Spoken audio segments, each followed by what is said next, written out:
projeté orthogonal d'un point sur un plan. Donc, vous avez un plan, vous avez un point, donc le point C, de coordonnées -4, -6, 5, et vous cherchez, enfin on vous donne le point C', ici, et on vous demande si c'est bien son projeté orthogonal. Ça veut dire qu'ici, j'ai un angle droit. D'accord? Donc j'ai C', qui doit faire un angle droit avec le plan P, et vous avez l'équation du plan P. Donc là, c'est pas très compliqué. Il vous suffit de trouver le vecteur normal du plan P, d'accord? Ici, un angle droit. Calculer le vecteur CC', et du coup, si CC' est normal au plan P, il doit être parallèle, ou du moins collinéaire, au vecteur normal n du plan P. Et donc, une fois que vous avez prouvé ça, vous avez prouvé que, et du coup, C' est bien un vecteur normal du plan P, et il faut aussi prouver que C' appartient au plan P. Donc, on se lance. Donc, le vecteur normal n du plan P, il suffit de lire les coefficients qu'il y a devant x, y, z. Donc ce vecteur normal du plan P, ses coordonnées, c'est 2, 2, moins 3.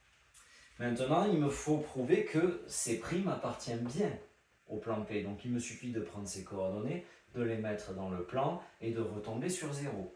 Donc, alors je vais mettre n ici.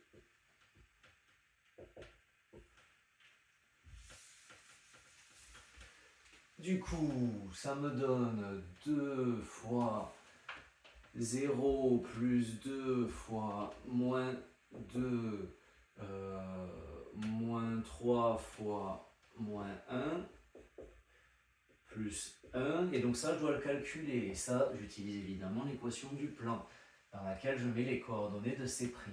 Ce qui me donne 0, moins 4, plus 3, plus 1, ce qui me donne moins 4, plus 4, ce qui me donne bien 0. On a bien C' qui appartient au plan P. Donc là, on est bon pour ça. Maintenant, il n'y a plus qu'à trouver les coordonnées du vecteur C'C ou CC', et prouver que CC' est collinaire au vecteur normal du plan P.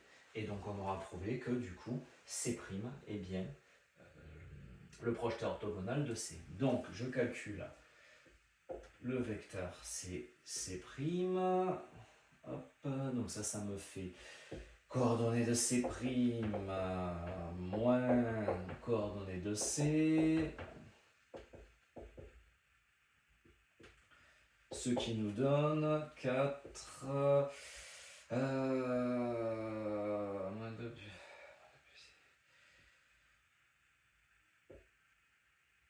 4 et moins 6. Et donc là maintenant, j'ai plus qu'à... Alors là je m'en aperçois facilement, mais pour le prouver, si jamais les coordonnées n'étaient pas aussi faciles, ben je fais ça divisé par ça, ça divisé par ça, ça divisé par ça, et je dois tomber sur le même coefficient.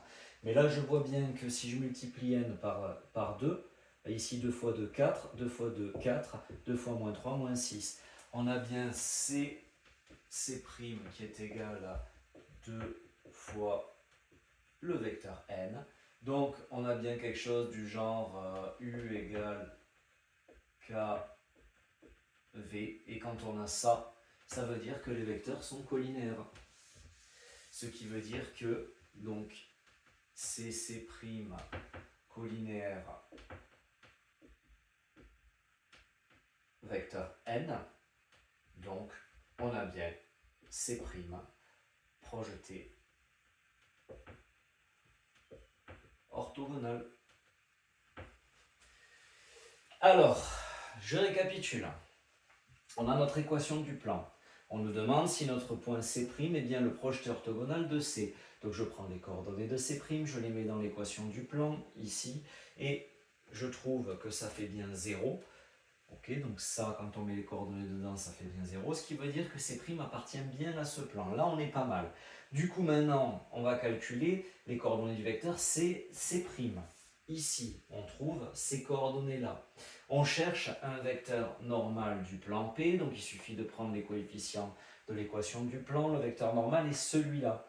Et on voit bien que C', on voit ces coordonnées, est égal à 2 fois n. Donc, plus qu'on a quelque chose, C' égale un coefficient fois n, C' et n sont collinaires. Donc, on a bien C' et n collinaires et C' qui appartient au plan. Donc, C' est bien le projeté orthogonal de C sur le plan P.